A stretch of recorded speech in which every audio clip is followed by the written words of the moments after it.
Masarap simulan ang umaga. Mag-toothbrush para hindi bad breath. Masarap na tinapay ang almusal. Siyempre, mawawala ba naman ang kape? At habang nagluluto ng masarap na pambaon si nanay, kay baby naman, huwag kalimutan ng gatas. Oh, nakaredy ka na? Porma na! Kumpleto na ba ang umaga mo? Alam mo ba na kumpleto na din ang gabi ng isang kasama mo sa bahay? Sino? Daga? Daga? Daga? Daga?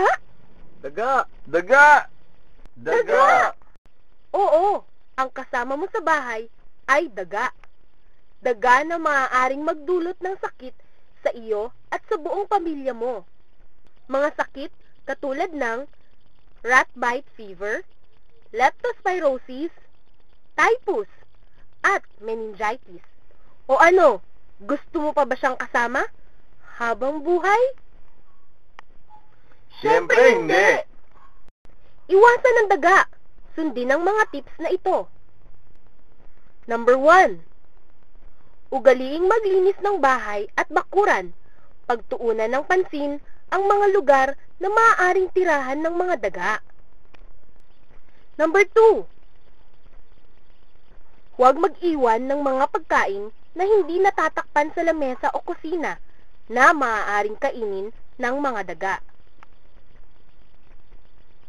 Number 3. Gumamit ng mga imbakan ng pagkain na di kaagad nasisira ng mga daga. Number 4.